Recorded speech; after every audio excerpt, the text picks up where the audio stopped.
কুঞ্জ বিহারী। হাত কেটে যাবে না। জয় রাধা মাধব কুঞ্জ বিহারী। श्री राधा माधव भगवान की जय। जगन्नाथ बलदेव জয় सुभद्रा महारानी की, श्री श्री गौर निताई की, समवेत गौर भक्त वृंद की जय। निताई गौर प्रेमानंदे। এখানে যে সমস্ত ভক্ত আছেন সকলকে প্রণাম জানাই এবং বিশেষভাবে কৃতজ্ঞতা জ্ঞাপন করছি রাঘব কীর্তন প্রভুকে, উনি আমাকে এই ধরনের সেবায় নিযুক্ত করার জন্য, বৈষ্ণব সদাচার সম্বন্ধে বলার জন্য। যদিও আমি ওভাবে সদাচার পালন করি না, তারপরেও আপনাদের বলার মাধ্যমে হয়তো কিছু পালন করা হবে। আর একটা হচ্ছে বৈদিক সোসাইটির যে সমস্ত ম্যানেজমেন্ট কমিটি আছে, সবাইকে ধন্যবাদ জানাই। আপনারা যে আমাকে সুযোগ করে দিয়েছেন আপনাদের এরকম সাধু সঙ্গ করার জন্য, তো সকলের নিকট কৃতজ্ঞ। আর বিশেষভাবে আমি শিল প্রভুপাদ, আমার পরমারাধ্য গুরু মহারাজ এবং পণ্ডিত গয়াধর প্রভুর নিকট কৃতজ্ঞ যে ওনাদের আশীর্বাদে আমরা আপনাদের সাথে মিলিত হওয়ার সুযোগ পাচ্ছি। তো এখন আমরা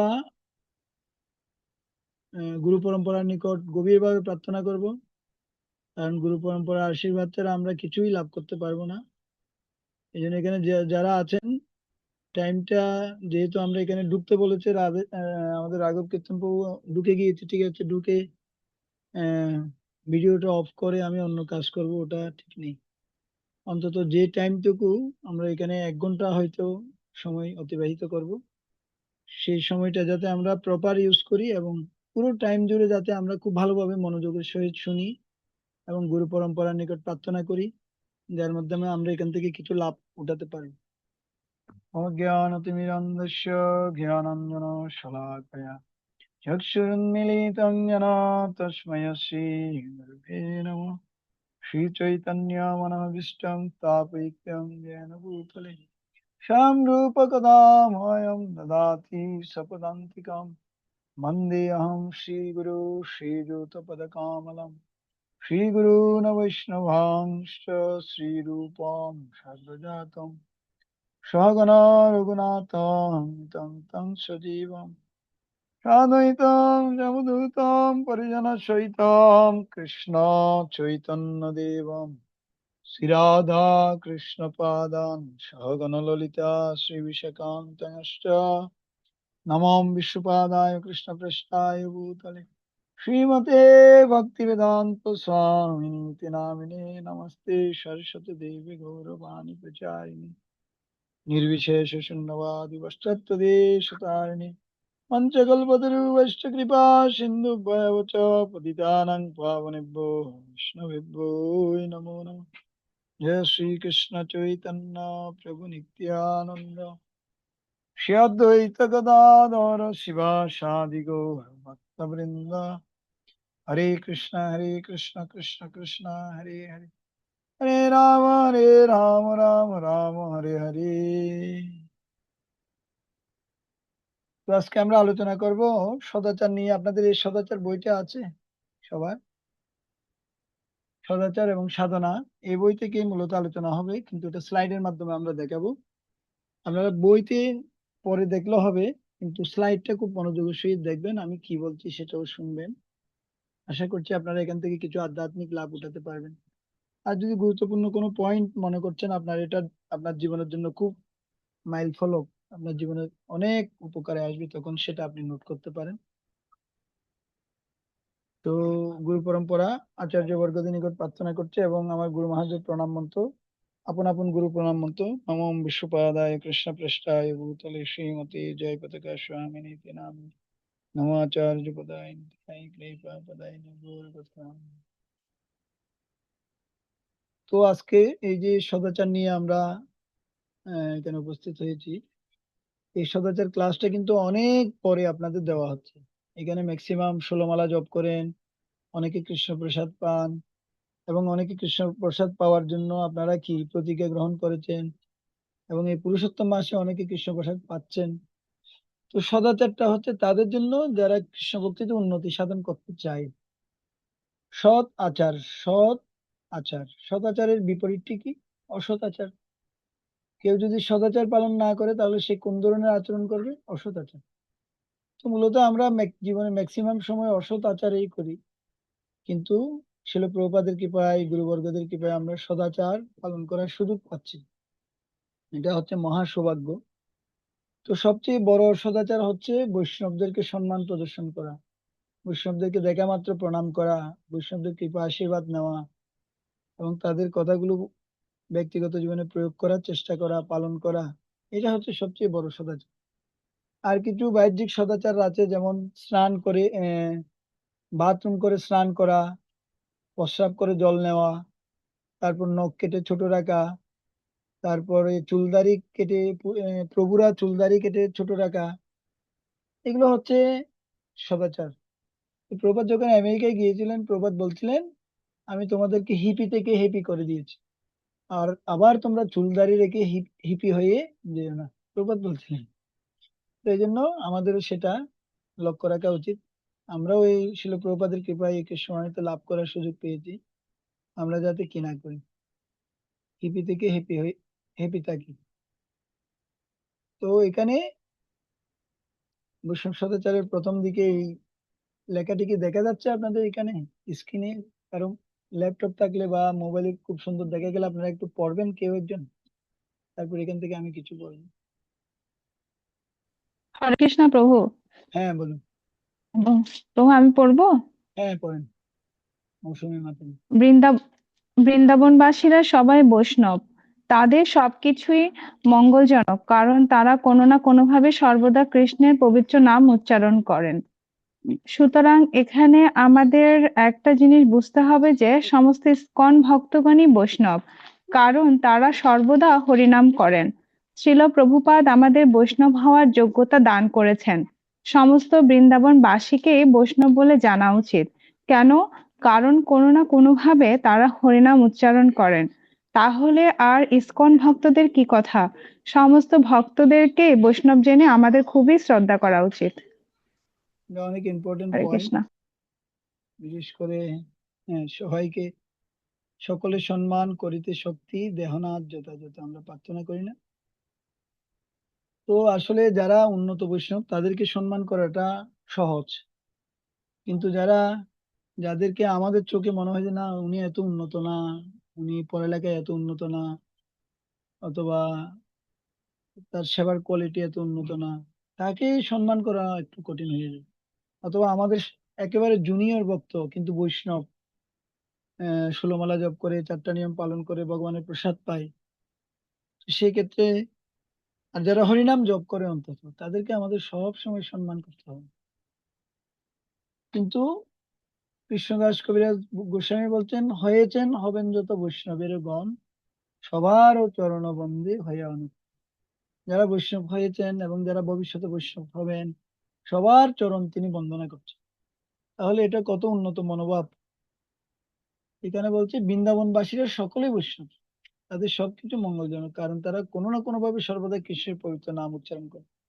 অনেক সময় আমরা যারা বৃন্দাবনে নতুন যাই, তখন দেখতে পাই ব্রজবাসীরা তারা হয়তো অন্যভাবে ক্রিয়াকর্ম করছে, কিন্তু তারা সকলেই হচ্ছে কৃষ্ণের ভক্ত।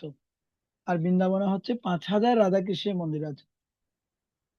তো আর বৃন্দাবনে ওরা ভোরে ঘুম থেকে উঠে আগে ভগবানের মন্দিরে যাবে, ভগবানকে প্রণাম করবে, বৈষ্ণবদের ভক্তদেরকে প্রণাম করবে।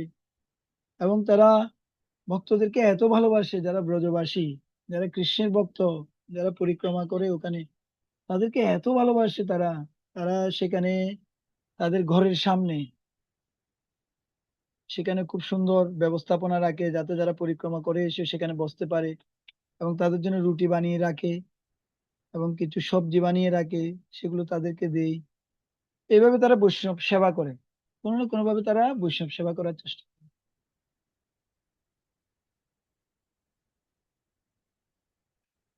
এখান থেকে আমরা এটা জানলাম। এই জন্য বৈষ্ণবদেরকে আমাদের সর্বোচ্চ সম্মান প্রদান করতে হবে, বৈষ্ণব দেখা মাত্র আমাদের প্রণাম করতে হবে। মঞ্চ কল্পতরুভ্যশ্চ কৃপা সিন্ধুভ্যেব চ পতিতানাং পাবনেভ্যো বৈষ্ণবেভ্যো নমঃ। কারণ বৈষ্ণবরা আমাদের সমস্ত বাঞ্ছা পূর্ণ করতে পারেন।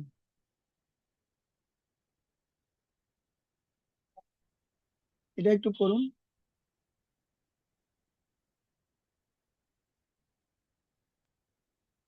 বৈষ্ণব অপরাধ আমাদের আধ্যাত্মিক অগ্রগতির পথে সবথেকে বড় প্রতিবন্ধক।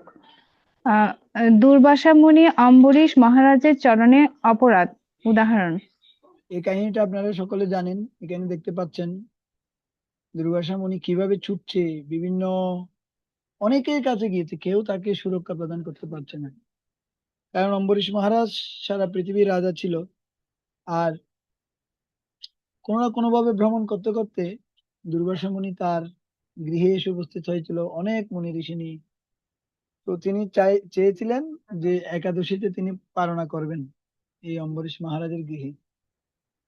এখন কি হবে, উনি গিয়েছে যমুনায় স্নান করতে, আর স্নান করতে গিয়ে তিনি অনেক দেরি হয়ে গেছে, তখন সেই সময় একাদশীর টাইম চলে গেছে। আর অম্বরীশ মহারাজ কি করেছে, ওই কিছু জল পান করেছে, আর সেটা যোগ বলে দুর্বাসা মুনি জানতে পেরেছে। তখন তিনি জানতে পেরে সেখানে এসেছে, এসে অম্বরীশ মহারাজকে অনেক ভাবে অপমান করেছে এবং বলছে যে এই মূঢ়, তুমি, আমরা তোমার গৃহে আসলাম আর তুমি জলপান করে ফেললে, আমাদেরকে ফেলে খেয়ে ফেললে। এই ধরনের অনেক অকট্য ভাষায় গালিগালাজ করেছে, এবং তার জটা থেকে একটা অসুর তিনি তৈরি করে করেছেন, যে ওষুধটা কি করবে, অম্বরীশ মহারাজকে মারবে। তো সেই ওষুধটাও বের হয়ে উল্টো এই দুর্বাসা মুনিকে মারা শুরু করলো।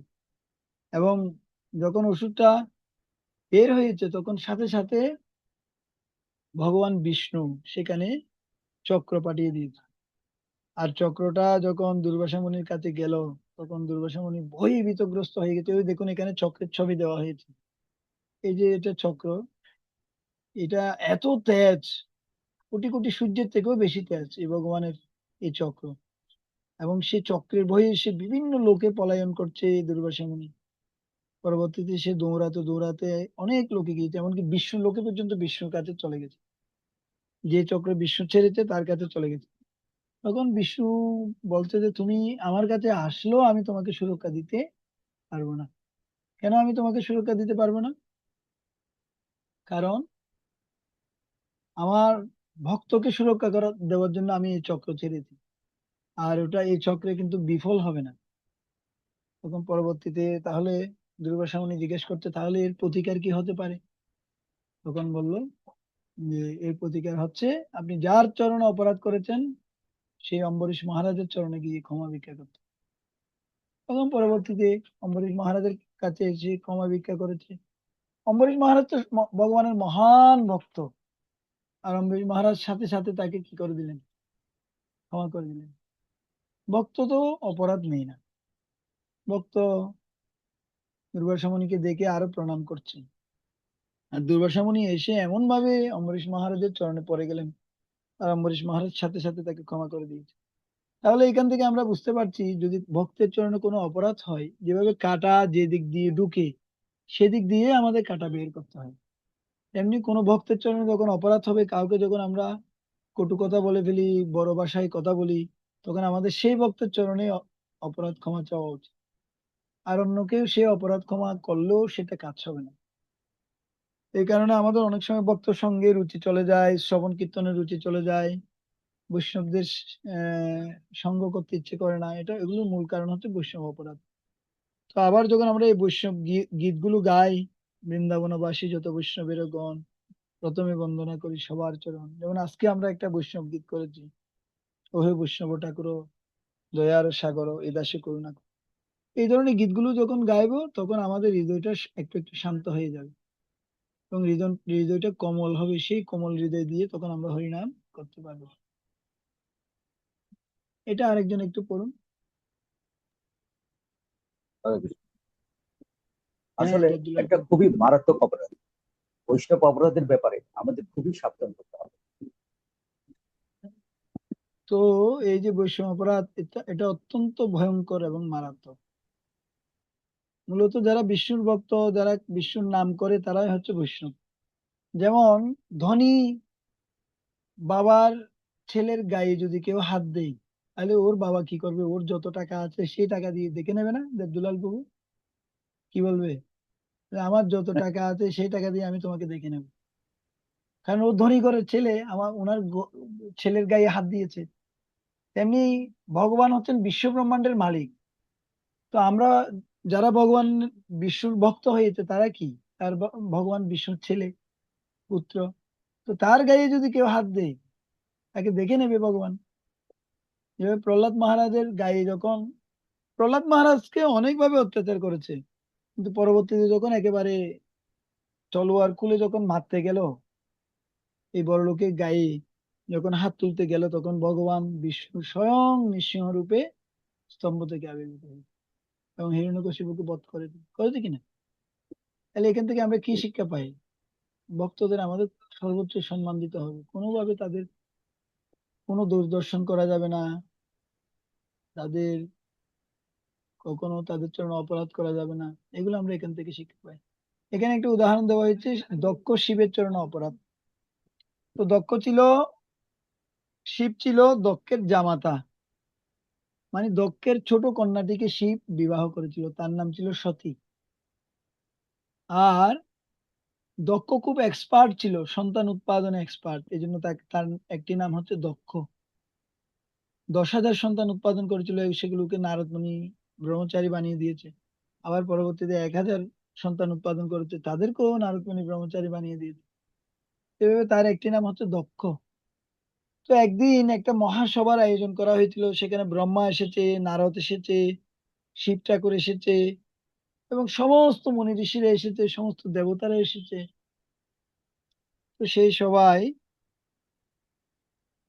সকলেই উঠে দাঁড়িয়ে, যখন দক্ষ সেখানে এসেছে, সবাই উঠে দাঁড়িয়ে সম্মান করেছে, কিন্তু একজন ব্যক্তি সম্মান করেন, সেটা হচ্ছে শিব ঠাকুর। কারণ শিব ঠাকুর সেই সময়ে ভগবানের ধ্যানে মগ্ন ছিলেন। তো তিনি তো ইচ্ছে করে উঠে দাঁড়ায়নি এরকম না, যে ঠিক আছে আমার শ্বশুর মশাই এসেছে, আমার উঠে দাঁড়িয়ে প্রণাম করা উচিত, সম্মান করা উচিত, কিন্তু শিব ঠাকুর ভগবানের ধ্যানে এতই মগ্ন ছিলেন, তিনি আর এদিক সেদিক দেখেন। সেই সবাই দুইজন রেসপেক্ট করেনি, একটা হচ্ছে ব্রহ্মা আর একটা হচ্ছে শিব ঠাকুর। আর সবাই উঠে দাঁড়িয়ে রেসপেক্ট করেছে। ব্রহ্মা যে উঠে দাঁড়িয়ে রেসপেক্ট করেনি, সম্মান করেনি, তাতে দক্ষের কিছু যায় আসে না, কারণ ব্রহ্মার পুত্র হচ্ছে সে দক্ষ। কিন্তু শিব ঠাকুর যে উঠে দাঁড়িয়ে রেসপেক্ট করেনি, তার জামাতা হয়ে ছোট মেয়ের জামাই, এটা দক্ষের খুব ইগোতে লেগেছে। তখন দক্ষ খুব অকাট্য ভাষায় শিব ঠাকুরকে গালিগালাজ করেছে। এতে পার্বতী দেবী, আহ, দক্ষের মেয়ে, খুব কষ্ট পেয়েছে যে তোমার জামাতাকে তুমি এভাবে গালিগালাজ করতে পারো। ঠিক আছে, উনি উঠে দাঁড়িয়ে একটু সম্মান করে নেয়, এটা অন্য বিষয়। উনি হচ্ছেন সমস্ত দেবতাদের মধ্যে শ্রেষ্ঠ, বৈষ্ণবানাং যথাসম্ভব। তো পরবর্তীতে সেখান থেকে শিব ঠাকুর চলে গেছে। পরবর্তীতে আরেকটা যজ্ঞ অনুষ্ঠান করেছিল, সেখানে শিবকে নিমন্ত্রণ দেওয়া হয়নি, এবং সেখানে অন্যান্য মুনি ঋষি সবাইকে নিমন্ত্রণ দেওয়া হয়েছে, কিন্তু সেখানে দুর্গা দেবী, সেখানে সতী দেবী চলে চলে এসেছে। কিন্তু আমার বাবার বাড়িতে তো নিমন্ত্রণ না করলেও যাওয়া যায়। আর এসে কি হলো, বিপত্তি ঘটলো, দেখে যে উনার স্বামীর জন্য যজ্ঞভাগ দেওয়া হয়নি। আপনার স্বামীকে যদি অপমান করা হয়, আপনাদের খারাপ লাগবে না? যারা মায়েরা আছেন, লাগবে কিনা? বিশেষ করে স্বামীকে অপমান করলে সবার স্ত্রীর বেশি খারাপ লাগে। তো দেখে যে যজ্ঞভাগ দেওয়া হয়নি, তখন সতীর হৃদয়ে খুব ব্যথা পেয়েছে, যন্ত্রণা পেয়েছে, যে আমার বাবা হয়ে আমার স্বামীর জন্য এরকম একটা যজ্ঞভাগ রাখলো না। তখন তিনি এত রাগ হয়ে গেছে, তখন দক্ষের সাথে অনেকক্ষণ ঝগড়া করেছে, ঝগড়া করে দক্ষকে বলছে যে আমি তোমার থেকে এই দেহ পেয়েছি, এই জন্য আমি এই দেহটা আর রাখবো না, এই দেহটাকে আমি নষ্ট করে দেবো। তিনি কি করেছেন, যোগ বলে, যেহেতু বাবাকে কিছু বলতেও পারছে না, সইতেও পারছে না, এমনিতে বৈষ্ণব অপরাধ করলে তাকে অন্তত তর্কের দ্বারা পরাস্ত করতে হয়, অথবা সেই স্থান ত্যাগ করতে হয়, অথবা স্বইচ্ছায় সেই প্রাণ ত্যাগ করতে হয়।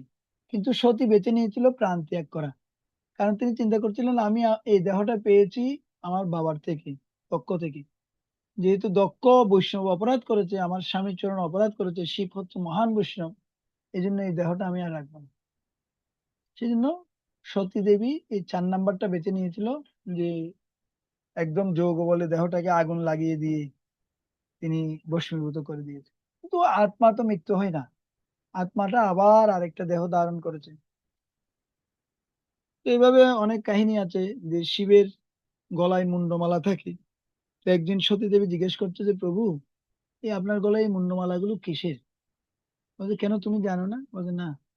বলছে তুমি যখন মারা যাও, তোমাকে, তোমার ওই যে মাথার খুলি সেটাকে আমি মালা বানিয়ে আমার গলায় পরি। বলছে আমি মারা যাই, তুমি মারা যাও না? বলছে না, আমি মারা যাই না, আমার নাম তো অমরনাথ, আমি ভগবান বিষ্ণুর আরাধনা করি, এই জন্য আমি কখনো মারা যাব না। এইভাবে বললেন। তো এখান থেকে শিক্ষা হচ্ছে আমরা যাতে কখনো বৈষ্ণব অপরাধ না করি, এই যে লেসন। এর পরবর্তীতে আবার দক্ষের পাল্টাপাল্টি হামলা হয়েছে। শিব যখন জানতে পারলো যে সতীকে এভাবে কি করা হয়েছে, সতী এভাবে মারা গেছে, তখন সেখানে শিবের যারা অনুচর ছিল, যারা সতী দেবীকে দিতে এসেছিল বাবার বাড়িতে, তারা এমন সেখানে উৎপাত শুরু করেছে, পুরো যজ্ঞটা পণ্ড করে দিয়েছে। এবং যজ্ঞে সেখানে তারা জল টল ঢেলে তাদের সবাইকে একদম খুব খারাপ অবস্থা করে দিয়েছে। পরবর্তীতে আহ দক্ষের গলাটা কেটে দিয়েছে। এবং কি করবে পরে দক্ষের গলায় একটা পরবর্তীতে একটা সমাধান দেওয়া হয়েছে, ছাগলের মস্তক লাগানো হয়েছে। তো এখানে থেকে একটা শিক্ষা হচ্ছে, কেউ যদি বৈষ্ণব অপরাধ করে তার পরিণতি হবে এরকম দক্ষের মতো, তার গলায় কেটে ছাগলের মস্তক লাগিয়ে দেওয়ার মতো। এই জন্য আমাদের খুব সাবধান থাকতে হয় বৈষ্ণব অপরাধের ক্ষেত্রে, বৈষ্ণবদেরকে সম্মান করা, যাতে আমরা কখনো বৈষ্ণবদের রেসপেক্ট না করি, অসম্মান না করি।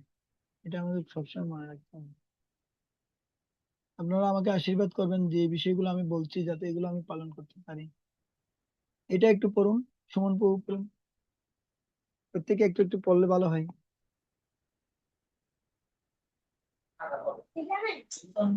হরে কৃষ্ণ প্রভু, দণ্ডবত প্রণাম। হ্যাঁ, প্রণাম।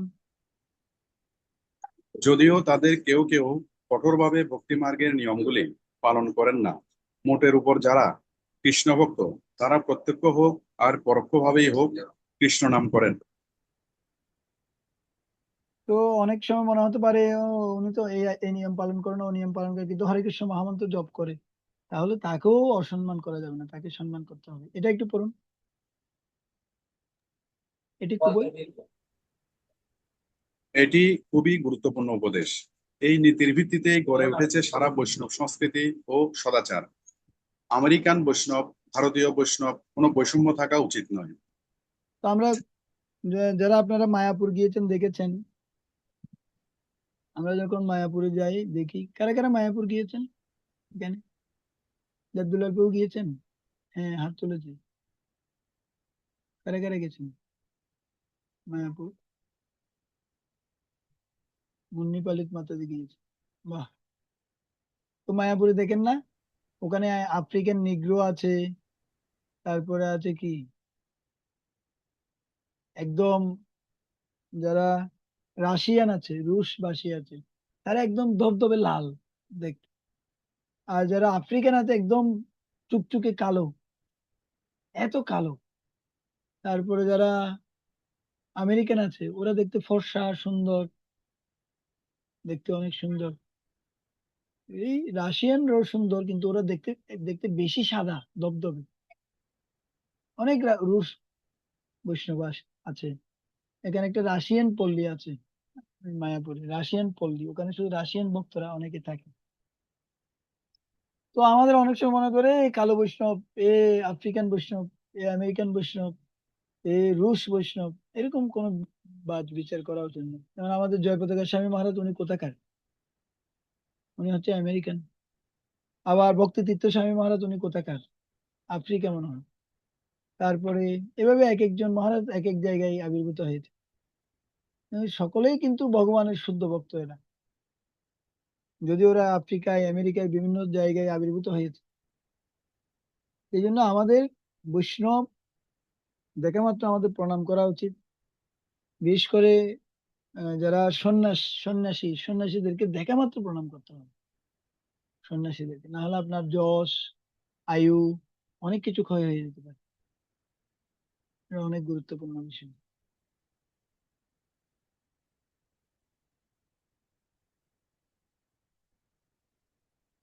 তো এই যে আমেরিকান বৈষ্ণব, ভারতীয় বৈষ্ণব, কোনো বৈষম্য থাকা উচিত নয়।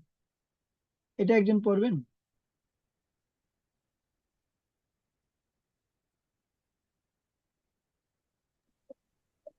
নাম ধরে বলতে হবে?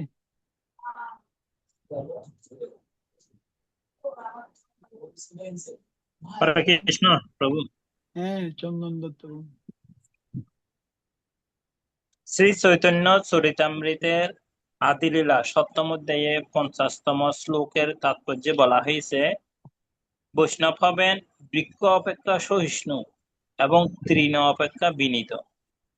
কিন্তু তবুও এই উপদেশ প্রদানকারী শ্রী চৈতন্য মহাপ্রভু দুষ্কৃতিকারী জগাই এবং মাদাইয়ের অপকর্ম বরদাস্ত করেননি।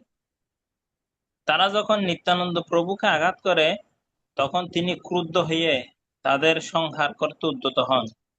শ্রী নিত্যানন্দ প্রভুর কৃপার ফলেই তারা রক্ষা পায়। বৈষ্ণব অত্যন্ত সহনশীল এবং তিনি ক্রুদ্ধ হন না। কিন্তু কেউ যদি গুরুদেবকে অপমান করে বা অন্য কোনো বৈষ্ণবকে অপমান করে, তাহলে তারা ক্রোধে আগুনের মতো উদ্দীপ্ত হয়ে ওঠেন। শ্রী চৈতন্য মহাপ্রভু স্বয়ং তা প্রদর্শন করে গেছেন। হরে কৃষ্ণ। তো মূলত বৈষ্ণবকে গালি দিলে রিয়া করলে উনি কিছু মনে করে না। যেমন শিব ঠাকুরকে যখন দক্ষ গালি দিচ্ছিল, তখন তিনি কিছু রিয়েক্ট করেছে? শিব ঠাকুর তিনি কোনো রিয়েক্ট করেন, চুপ হয়ে দক্ষের কথাগুলো শুনছে। তিনি হাসছে, তিনি ভগবানের ধ্যানে মগ্ন। কিন্তু যখন সতী ভস্মীভূত হয়ে গেল, তখন শিব ঠাকুর কিন্তু আর থেমে থাকে নাই। তার সমস্ত অনুচরদের পাঠিয়ে দিয়েছে সেখানে, তারা গিয়ে পুরো যজ্ঞকুণ্ড লন্ডভন্ড করে দিয়েছে। তো যখন অন্য কোনো বৈষ্ণবকে অপমান করা হবে, তখন সেদিক দিয়ে আমরা তাকিয়ে থাকবো না। কিন্তু যখন আপনার নিজেকে কেউ অপমান করবে, তখন সেটা সহ্য করতে হবে। আবার অনেক সময় ভক্ত ভক্ত যুদ্ধ হয়, তখন কারো পার্ট নেওয়া যাবে না। এটা হচ্ছে এক প্রকার লীলা। হয়তো দুজন ভক্ত ঝগড়া করছে, কিন্তু দেখবেন যে ওরা ওরা আবার বসে চা খাচ্ছে, বৈদিক চা খাচ্ছে। ওরা ওরা মিলে যাবে, তখন আপনি বিপদে পড়ে যাবেন। আপনি দূরদর্শন করে আপনি বিপদে পড়ে যাবেন। কারণ ভক্ত ভক্ত যে ঝগড়া হয়, সেটা হচ্ছে লীলা।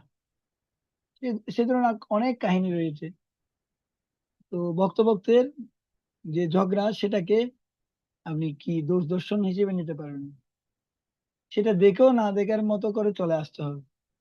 আর ভক্ত ভক্ত যখন ঝগড়া হবে, কোনো একটা পার্ট নেওয়া যাবে না সেখানে। তবে আমাদের যারা 4টা নিয়ম পালন করে, 16 মালা জপ করে, তাদের পক্ষেই সবসময় থাকতে হবে। কারণ অন্য যদি পক্ষে থাকা হয়, সে অনেক সময় নিজের রুল রেগুলেশন গুলো পালন না করার জন্য কিছু তার পক্ষেরও কিছু কাজ করতে পারে। এই জন্য 4টা নিয়ম খুবই গুরুত্বপূর্ণ। যারা এটা পালন করে, তাদের পক্ষেই আমাদের থাকে। যাই হোক, এখানে বলা হলো যে ভক্তকে অপমান করলে সেটা তিনি সহ্য করেন, কিন্তু অন্য ভক্তকে যখন অপমান করা হয়, সেটা তিনি সহ্য করেন না। যেভাবে এখানে জগাই মাদের উদাহরণ দেওয়া হয়েছে। নিত্যানন্দ প্রভু কিছুই বলছে না, ওনার মাথা ফাটিয়ে দিয়েছে পুরোটা, দরদর করে রক্ত পড়ছে। কিন্তু শ্রী চৈতন্য মহাপ্রভু সেটা সহ্য করেনি। তিনি তিনি বলে বলে এই জগতে এসেছেন কোনো অস্ত্র ধারণ করবে না। এবে অস্ত্র না ধরিব, প্রাণে কারো না মারিব, চিত্ত শুদ্ধির ঘটাইব সবাই সবার। এই যুগে আমি কোনো অস্ত্র ধারণ করব না। কিন্তু সেই কথাটি মহাপ্রভু রেখেছে। তিনি ভক্তকে যখন আঘাত করা হয়েছে, তার নিত্যানন্দ প্রভুকে, তখন সাথে সাথে তিনি চক্রকে আহ্বান করেছেন। আর জগাই মাথায় ভয়ে ভীতগ্রস্ত হয়ে গেছে। চক্র যখন চলে এসেছে, তখন তিনি কি হয়ে গেছে, সাথে সাথে ভীতগ্রস্ত হয়ে গেছে। আর মহাপ্রভু এই জগাই মাদাইকে নিত্যানন্দ প্রভুর চরণে ফেলে তার কাছ থেকে ক্ষমা ভিক্ষা করতে বলেছে। এর পরবর্তীতে এই জগাই মাদাইয়ের গায়ে মহাপ্রভু তার পা দিয়েছে। পা দেওয়ার ফলে মহাপ্রভুর গোল্ডেন কালার কালীয় কালার হয়ে গেছে, কালো ব্ল্যাক কালার হয়ে গেছে। মহাপ্রভু তো হচ্ছে স্বর্ণের মতো অঙ্গকান্তি হচ্ছে স্বর্ণের মতো দেখতে সুন্দর, কিন্তু সেই অঙ্গকান্তি কি হয়ে গেছে, গোল্ড গোল্ডেন কালারের যে কালার, সেটা কালীয় কালার হয়ে গেছে। কারণ এত পাপ তারা করেছিল, সেই পাপগুলো সব শ্রী চৈতন্য মহাপ্রভু গ্রহণ করে নিয়েছে। কেন গ্রহণ করেছে? কারণ তারা ভক্তের চরণে অপরাধ করেছে, আবার ভক্তের চরণে ক্ষমা চেয়েছে, তখন মহাপ্রভু তাদেরকে কৃপা করেছে। একবার সতী মাতাও এরকম আহ অদ্বৈত ঠাকুরের চরণে অপরাধ করেছিল। অদ্বৈত ঠাকুরকে বলছে, এই নেরা নেরা কি করেছে, আমার ছেলেটাকে নিয়ে সন্ন্যাসী বানিয়ে দিয়েছে। মানে শ্রী চৈতন্য মহাপ্রভু বড় ভাই বিশ্বরূপ, উনাকে তিনি সন্ন্যাস বানিয়ে দিয়েছেন। সন্ন্যাস উনি বানিয়ে নাই, ওনার কথা শুনতে শুনতে উনি সন্ন্যাসী হয়ে গেছে। তো সতী মাতা একটু রিয়া করে বলেছে যে আমার ছেলেটাকে নেরা অদ্বৈত ঠাকুর কি করেছে, সন্ন্যাসী বানিয়ে দিয়েছে। এই জন্য এই অদ্বৈত ঠাকুরের চরণে সতী মাতার অপরাধ হয়ে গেছে। পরবর্তীতে শ্রী চৈতন্য মহাপ্রভু যখন সবাইকে কৃষ্ণ প্রেম দিচ্ছে, একজনকে শুধু কৃষ্ণ প্রেম দিচ্ছে না, সেটা কে? সতী মাতা। তখন সবাই কান্না করতে যে, হে প্রভু, আপনার মা, আপনি স্বয়ং ভগবান, আপনার মাকে আপনি কৃষ্ণ প্রেম দিচ্ছেন না, এটা কিভাবে হতে পারে? না, উনি কৃষ্ণ প্রেম পাবে না। কেন পাবে না? কারণ উনি বৈষম্য অপরাধ করে। উনি বৈষম্য অপরাধ করতে পারে, উনি কার চরণে অপরাধ করবে? স্বয়ং ভগবানের মা হয়ে উনি কার চরণে অপরাধ করবে? বলে, না, উনি অদ্বৈত ঠাকুরের চরণে অপরাধ করেছে।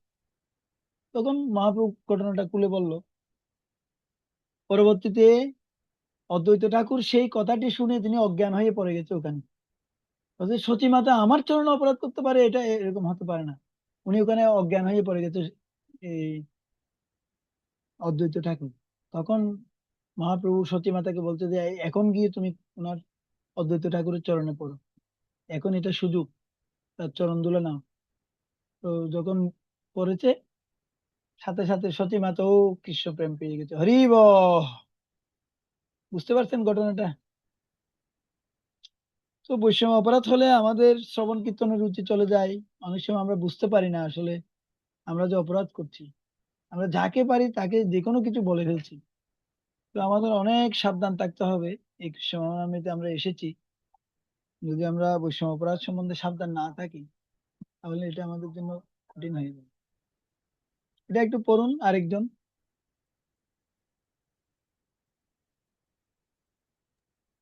হরে একটু কৃষ্ণ। দ্রুত পড়ুন, প্রণাম। ননী প্রণাম মাতাজি সকল পড়ুন। বৈষ্ণবের চরণে। তো আমি পড়বো, কেউ হ্যাঁ পড়ছেন? মাতাজি পড়ুন। বৈষ্ণব নিন্দা। কৃষ্ণপ্রভু, আমি একটু জুম করতে যাচ্ছি।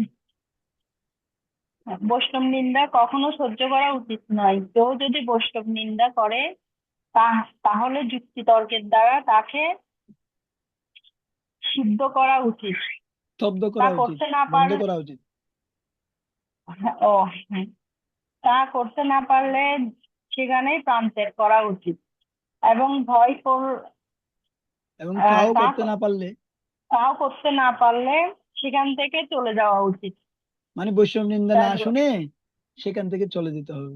হ্যাঁ, এখানে উদাহরণ দেওয়া হয়েছে, সতী শিবের হ্যাঁ, অপমান সহ্য করতে না সতী পেরে শিবের দক্ষ অপমান কর্তৃক, সহ্য করতে না পেরে, হ্যাঁ, দগ্ধ। প্রভু, আমি লিখাটা বুঝতেছি না, ছোট যে জন্য আমার একটু হ্যাঁ, দক্ষ সমস্যা হচ্ছে। কর্তৃক প্রাপ্ত জড়দেহ আগুনে ভস্মীভূত করেন। এটা আমি বলেছি আপনাদেরকে কাহিনীটা। তো সতী তো উনার বাবার থেকে দেহ প্রাপ্ত হয়েছে, এজন্য তিনি তার পুরো দেহটাকে নষ্ট করে দিয়েছেন, ডেস্ট্রয় করে দিয়েছেন। তো প্রথম হচ্ছে যুক্তিতর্ক দিয়ে তাকে যদি আপনি পরাস্ত করতে পারেন, ভালো, যেতে পারেন। আর তাও যদি না পারেন, কি করতে হবে? প্রাণ ত্যাগ তো আমরা করতে পারবো না, এটা না করলেই ভালো, সে স্থান পরিত্যাগ করলেই ভালো। এটা হচ্ছে গুরুত্বপূর্ণ বিষয়। এটা আমি উদাহরণটা বলেছি। এটা একটু পড়ুন, যদিও হরে কৃষ্ণ। যদিও বৈষ্ণবেরা খুব বিনীত ও সহনশীল, সেটা দুর্বলতা নয়। বৈষ্ণবরা দুর্বল নন, তারা বজ্রের মতো কঠোর, প্রয়োজনে তারা সিংহের মতো হিংস্র হতে পারেন। হম হরে কৃষ্ণ, প্রণাম। যে মহাপ্রভু তিনি চক্রকে নিয়ে আসছে, তারপর ভগবান বিষ্ণু চক্র পাঠিয়ে দিয়েছে অম্বরীশ মহারাজের জন্য। এটা আরেকজন পড়ুন।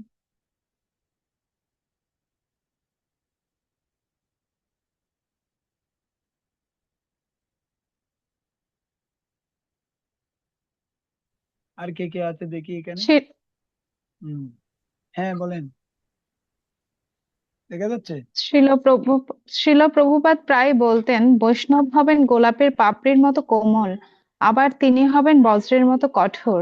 তা থেকে দেখা যায় বৈষ্ণবেরা দুর্বল নন। শারীরিক ও মানসিক উভয় দিক থেকেই বৈষ্ণবেরা অত্যন্ত তেজস্বী। আধ্যাত্ম শক্তি তাদের শারীরিক তেজ যোগান দেয়। অম্বরীশ মহারাজ রাজা হওয়া সত্ত্বেও দুর্বাসা মুনিকে দণ্ডদান করেননি।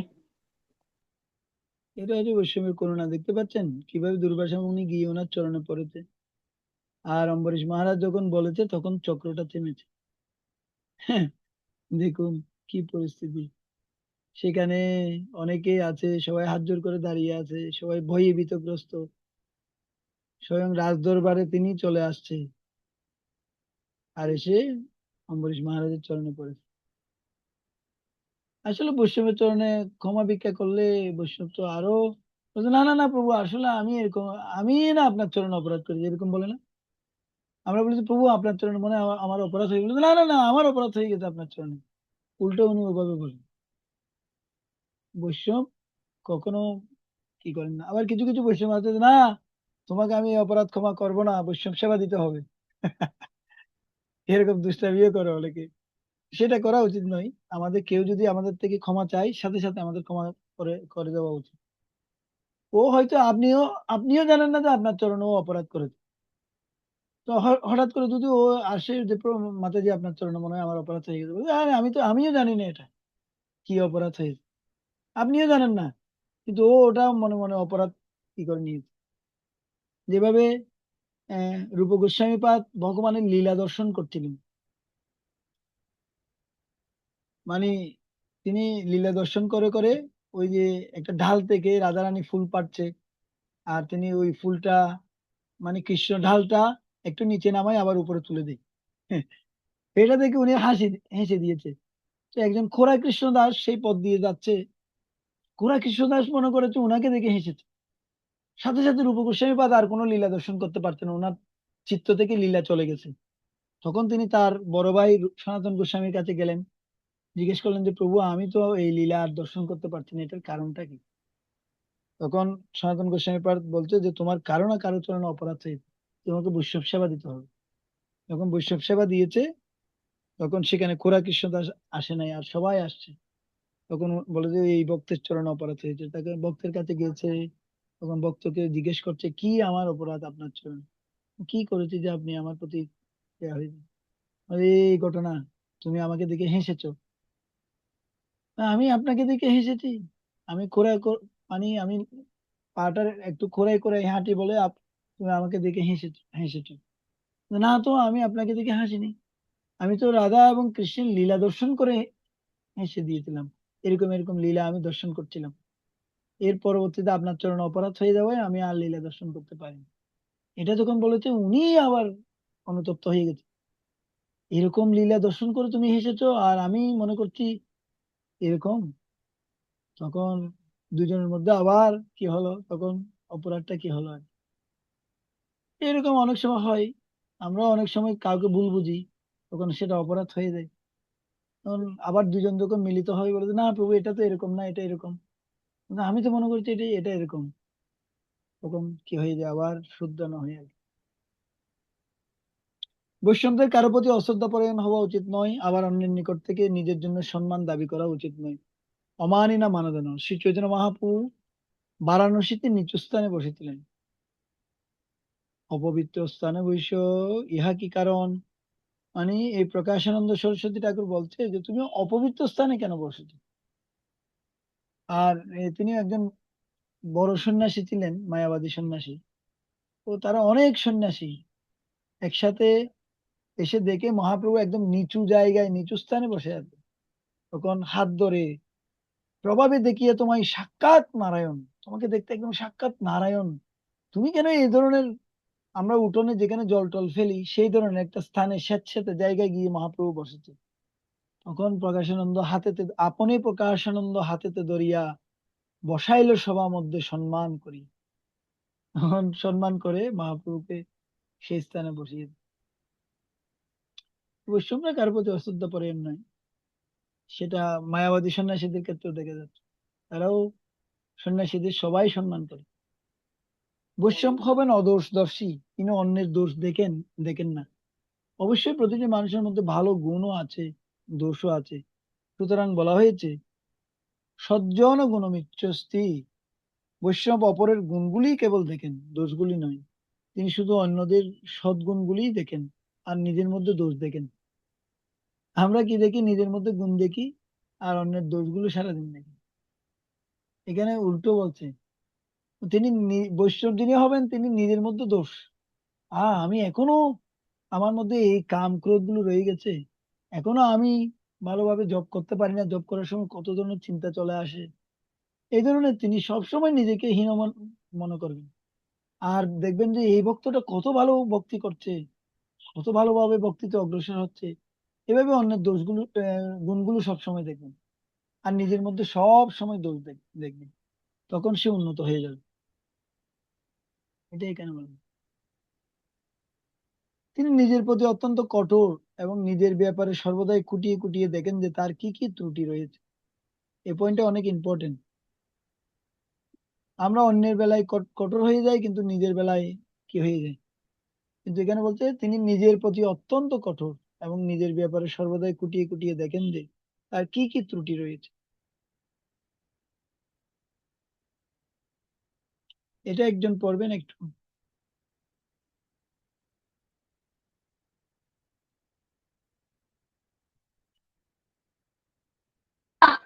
হরে কৃষ্ণ প্রভু, আমি পড়ব। হ্যাঁ, বৈষ্ণব সর্বদা গুরু ও কৃষ্ণের আদেশ পালন করেন। কেউ যদি কৃষ্ণ বিষয়ক কোন গ্রন্থ প্রণয়ন করতে চান, প্রথমে তাকে গুরু ও কৃষ্ণের নিকট অনুমতি নিতে হবে। প্রথমত নিজেকে শুদ্ধ ভক্ত হতে হবে, তারপর তাকে গুরুদেবের নিকট অনুমতি নিতে হবে। সেই অনুমতি হৃদয় থেকে কৃষ্ণের মাধ্যমে সুনিশ্চিত হতে হয়। সনাতন গোস্বামী শ্রী চৈতন্য মহাপ্রভুর উপদেশ অনুসারে একখানে বৈষ্ণব সদাচার গ্রন্থ প্রণয়ন করেন। হরে কৃষ্ণ।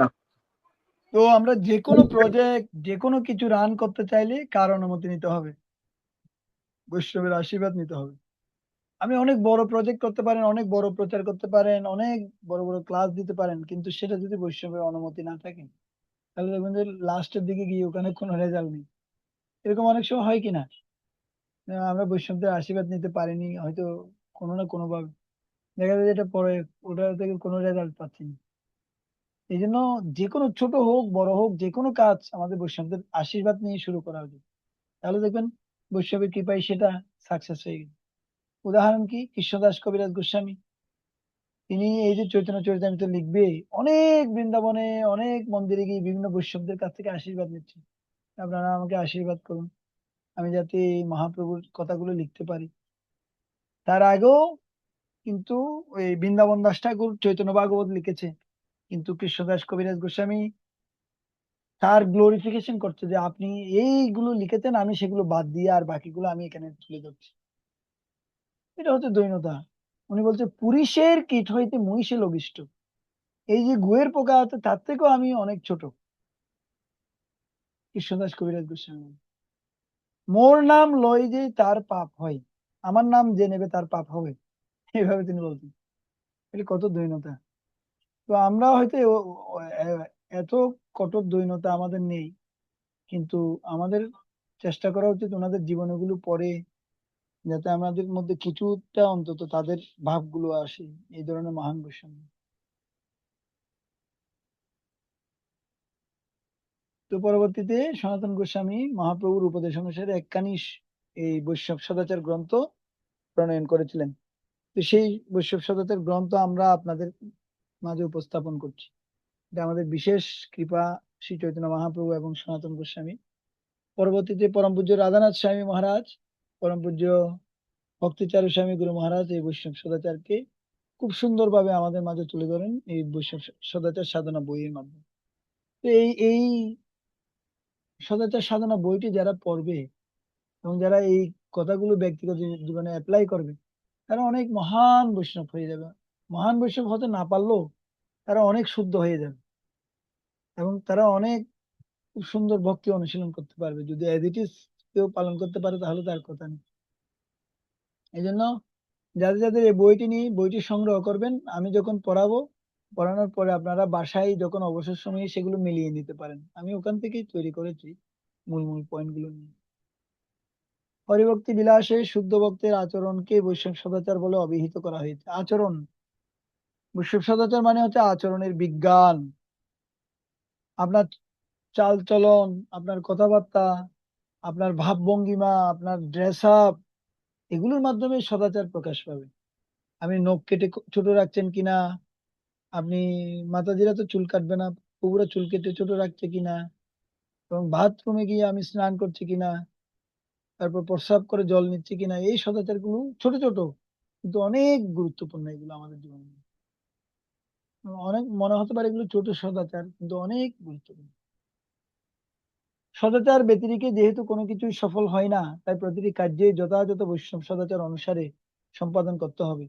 ভক্তের হৃদয় হবে কলুষমুক্ত। সাধু ব্যক্তি যেভাবে আচরণ করেন তাকে সুষ্ঠু সদাচার বলা হয়। সাধুর আচরণই হচ্ছে সদাচার। তো যেহেতু আপনারা কৃষ্ণের নাম করছেন, কৃষ্ণের ভক্ত হয়েছেন, আপনারা সকলেই কিন্তু সাধু। এখন আপনাদের আশেপাশে যারা আছে তারা দেখবে ওই কি সাধু, কিরকম সাধু হয়েছে, বা এর কথাবার্তাগুলো তো সাধু হয়েছে কিন্তু কথাবার্তাগুলো তো অন্যরকম, এখনো রাগ রয়ে গেছে, এখনো অনেক কিছু রয়ে গেছে। ওরা কিন্তু আপনি একটুখানি যদি আপনার খুঁত পায়, ও এটাকে বিশাল করে ফেলবে। সন্ন্যাসীর অল্প ছিদ্র এটাকে কি করে দেবে, সারা জগতে ছড়িয়ে দেবে। এই জন্য যারা হরিনাম জপ করছেন, যারা ভগবানের প্রসাদ পাচ্ছেন, তারা বৈষ্ণব হয়ে গেছেন, তো তাদের আচরণটা অনেক শুদ্ধ হতে হবে, তাদের অনেক সতর্ক থাকতে হবে। সদাচার অনুশীলন না করে কেউ যদি বেদের 6টি শাখাও পাঠ করে থাকেন, তিনি শুদ্ধ হন না। সেটি ঠিক যেমন একটি পাখির বাচ্চা তার ডানা গজালে বাসা ত্যাগ করে চলে যায়, তেমনি মৃত্যুর সময় তার সমস্ত বেদের জ্ঞান তাকে ত্যাগ করে। কেন? বৈদিক জ্ঞান থাকতে পারে, কিন্তু যদি আপনি সদাচারী না হন, সৎ আহারী না হন, তাহলে কিন্তু এই বেদের জ্ঞানগুলো আপনাকে পরিত্যাগ করে চলে যাবে। এটাই এখানে বলছেন সনাতন। বেদের সমস্ত জ্ঞান অর্জন করলেও কোনো ব্যক্তি যদি সদাচার পরায়ণ না হন অথবা বৈষ্ণব না হন, তবে যা কিছু জ্ঞান তিনি লাভ করেছেন সবই মৃত্যুর সময় হারিয়ে যাবে। সুষ্ঠু সদাচার পালনে যশ, ঐশ্বর্য, আয়ু বর্ধন করে আর সমস্ত অমঙ্গল ধ্বংস করে। আপনার ঐশ্বর্য, আপনার আয়ু, আপনার যশ, এগুলো ডাক্তার বৃদ্ধি করতে পারবে? আপনার আত্মীয় স্বজন বন্ধু বান্ধব বৃদ্ধি করতে পারবে? কেউ পারবে না। এটা শুধুমাত্র সুষ্ঠু সদাচার পালন করার মাধ্যমে এই জিনিসগুলো আমরা যশ, ঐশ্বর্য এবং আয়ু লাভ করতে পারবো, এবং সমস্ত অমঙ্গল দূরীভূত করে দেবে। যদি আপনি সদাচারী হন, সৎ আহারী হন। সৎ আহারী মানে কৃষ্ণ প্রসাদ ছাড়া অন্য কিছু না খাওয়া, আর সদাচারী মানে এই যে যেগুলো বলছে এগুলো পালন করা। হে রাজন, যথার্থ সদাচারের ফল ধর্ম, অর্থ ও কাম। সুতরাং জ্ঞানী ব্যক্তির শাস্ত্রে বর্ণিত সদাচার খুব যত্ন সহকারে পালন করে। যথার্থ সদাচার পালন করলে সে ধর্ম তার যথাযথভাবে অনুশীলন হবে, এবং আর্থিকভাবেও তার কোনো ক্ষতি হবে না। সবকিছু সে ঐশ্বর্য জগতে সবকিছু অনায়াসে লাভ করতে পারে। এভাবে আমরা বুঝতে পারি যে বৈষ্ণব সদাচার হৃদয় এবং চেতনাকে পবিত্র করে। তো এখানেই আজকের এই ছোট স্লাইডটি শেষ। হরে কৃষ্ণ কৃষ্ণ কৃষ্ণ হরে হরে, হরে রাম রাম রাম হরে হরে। আপনাদের কারো কোনো প্রশ্ন আছে? তাহলে আমি প্রশ্নের উত্তর দেব, না হলে আমি এখানে শেষ করব। হরে কৃষ্ণ।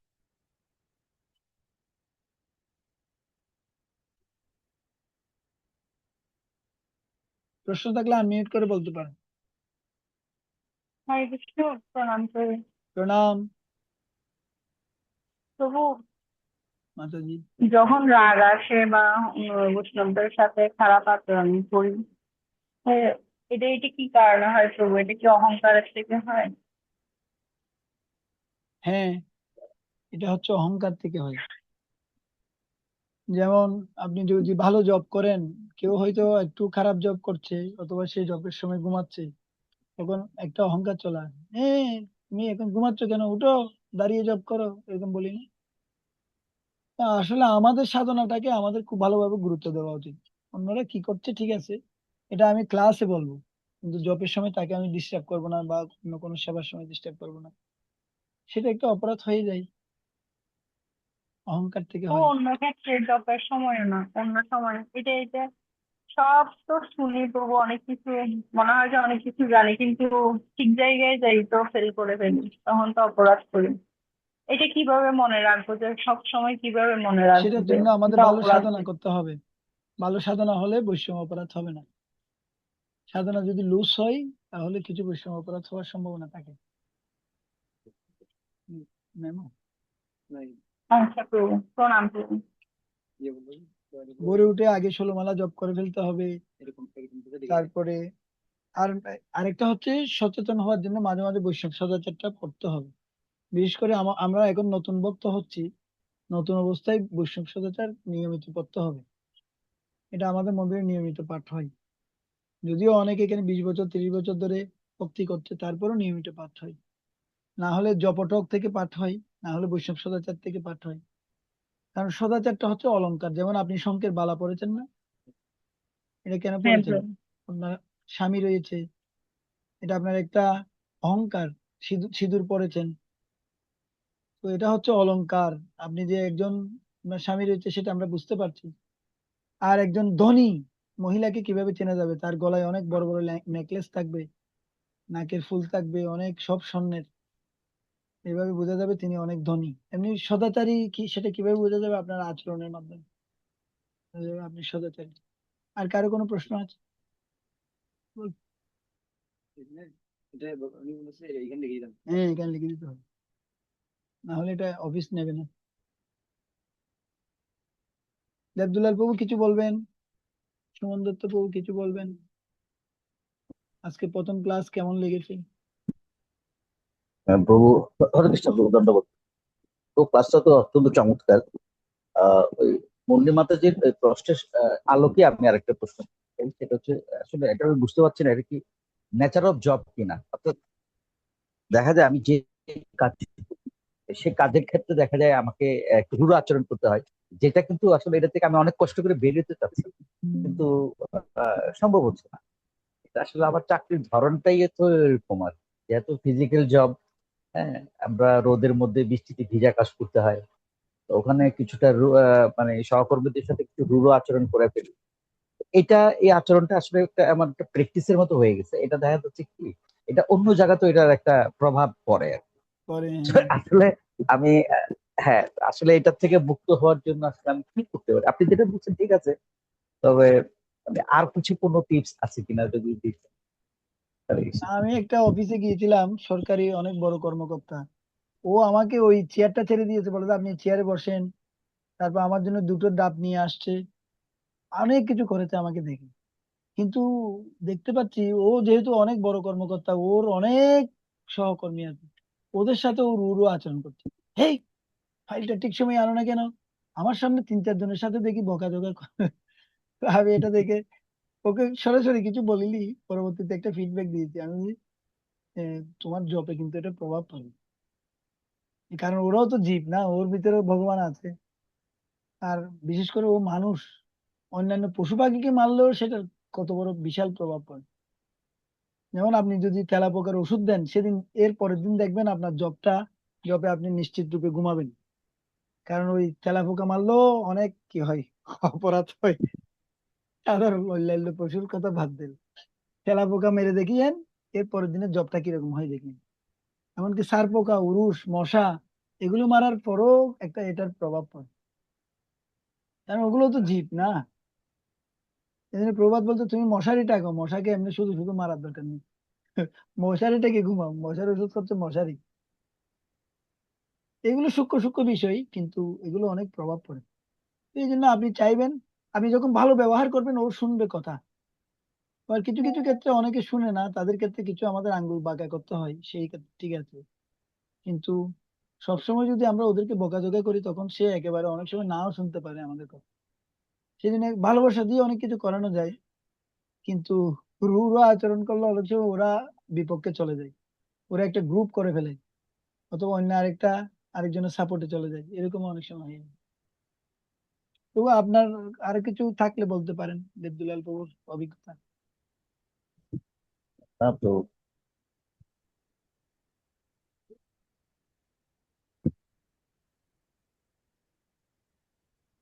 ঠিক আছে, রক্ষক গৌরহরি প্রভু কিছু বলবেন?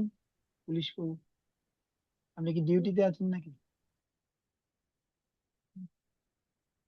সম্পারানী মাতাজি আছেন? আপনি কি শুনেছেন নাকি? আপনি তো ছিলেন কিনা জানি না। প্রবীর প্রভু, সজীব প্রভু, সকলকে ধন্যবাদ। রাঘব কীর্তন প্রভু কিছু বলবে নাকি এখানে আমরা বিশ্রাম রাখবো? এটা হাসি দেবে শুধু, আর কিছু বলতে পারবে না, কারণ ওনাকে ডাক্তার কথা না বলতে মানা করেছে। ঠিক আছে প্রভু, আপনাকে আমরা বিরক্ত করবো না, আমরা এখানে বিশ্রাম রাখছি। সকলের জন্য একবার হরে কৃষ্ণ মহামন্ত্র প্রার্থনা করছি। জয় শ্রী কৃষ্ণ চৈতন্য প্রভু নিত্যানন্দ, শ্রী অদ্বৈত গদাধর শিবাসাদি গৌর ভক্তবৃন্দ। হরে কৃষ্ণ কৃষ্ণ কৃষ্ণ হরে হরে, হরে রাম রাম রাম হরে হরে। আপনারা আমার জন্য প্রার্থনা করবেন, আমি যা বলছি তা যাতে আমি আচরণ করতে পারি। আসলে সদাচার পালন করা অনেক কঠিন, কিন্তু কেউ যদি এই সদাচার পালন করতে পারে তার জীবনটা অনেক সুন্দর হবে এবং ভগবান তার প্রতি খুব প্রসন্ন হবে। এই লাস্ট যে স্লাইডে আমরা দেখিয়েছি, আয়ু যশ শ্রী এগুলো এগুলো তার অনায়াসে বৃদ্ধি প্রাপ্ত হবে। আর যদি বৈষ্ণবকে কেউ অসম্মান করে, তার কিন্তু যশ শ্রী আয়ু এগুলো কমে যাবে। এটা এই জন্যই আমি এটা বলেছিলাম। ঠিক আছে, হরে কৃষ্ণ, সকলকে প্রণাম। হরে কৃষ্ণ প্রভু, প্রণাম প্রভু, আপনার সুন্দর ক্লাসের জন্য কৃতজ্ঞ প্রভু। ধন্যবাদ প্রভু, তো প্রণাম। এটা হয়তো প্রতি সপ্তাহে হবে, আপনারা যারা যারা কৃতজ্ঞ আছেন তারা অন্যদেরকেও বলবেন। আজকে আমরা প্রাথমিক ক্লাসটা দিয়েছি, এটা হয়তো ওরা পাবে না, কিন্তু অন্য ক্লাসগুলো ওরা পাবে। ঠিক আছে, আচ্ছা, হরে কৃষ্ণ, সকলকে প্রণাম। বাঞ্ছা কল্পতরুভ্যশ্চ কৃপা সিন্ধুভ্যেব ভবতুম। হয়তো আমার ক্লাসে অনেকে কিছু কিছু ব্যথা পাবেন, কারণ এই ক্লাসগুলো ওরকমই, বৈষ্ণব সদাচার মানি। এখান থেকে কিছু আপনারা ইয়েও পেতে পারেন, সেজন্য আমাকে ক্ষমা করবেন। আমি নিজের থেকে কিছু বলিনি, সবকিছু শাস্ত্র থেকেই বলেছি। তারপরেও যদি কেউ ব্যথা পেয়ে থাকেন আমাকে ক্ষমা করবেন।